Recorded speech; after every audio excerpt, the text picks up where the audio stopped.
students. Now we shall start discussion of basic thermodynamics. So thermodynamics is one of the most important areas of engineering science. It is a science used to explain how most things work, why some things do not work the way they were intended, and why other things just cannot possibly work at all. It is a key part of the science which engineers use to design automotive engines, heat pumps, rocket motors, power stations, gas turbines, air conditioners, etc. It involves the study of problems related to the conversion of heat to work and vice versa in heat engines and the properties of working fluids involved in such conversion.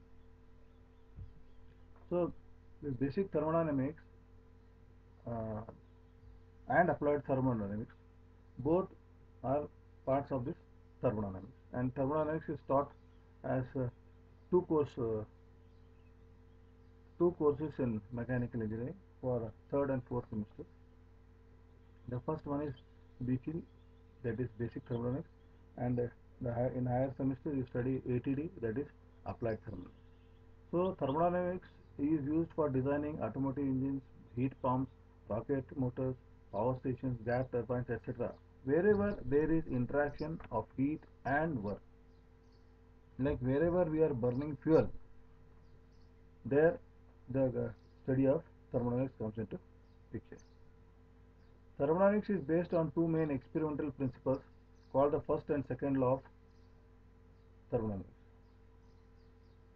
So basically thermodynamics has four laws like zeroth law, first law, second law and the third law. But these two, the first and second are more main experimental principles. The first law of thermodynamics is the interconversion of heat and work and is particular case of the general laws of conservation and conversion of energy. The first law, as you all know, is the law of conservation of energy. The second law of thermodynamics establishes the condition under which continuous conversion of heat into work takes place and indicates the ways of the most advantageous conversion of energy.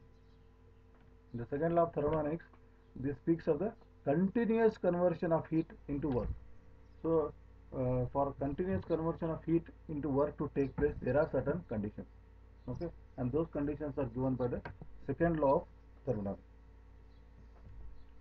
The basis of the second law of thermodynamics is the concept of entropy, which provides a means for determining whether a process is possible or not.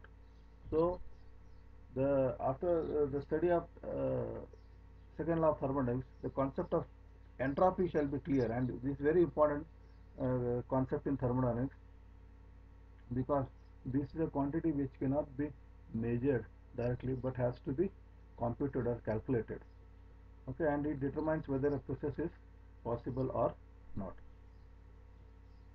So two more laws are there, like zeroth law of thermodynamics, which gives the concept of temperature. So because of zeroth law of thermodynamics only, we are able to measure the temperature. And the third law is about law of entropy. So we will be studying these laws in this thermodynamics, uh, and as far as BTD is concerned, uh, the practical application part is very little. I think we will study somewhere in pure substance and all, but generally it is very abstract in nature, and you need to understand the concepts and principles very clearly. But this forms the foundation for applied thermodynamics. And applied thermodynamics, as you have seen, everything like heat engines, heat pumps, air conditioners, gas turbines, power stations, all these kind of things will be taught in the applied thermodynamics. So I hope you understand this and enjoy the course of learning basic thermodynamics. Thank you.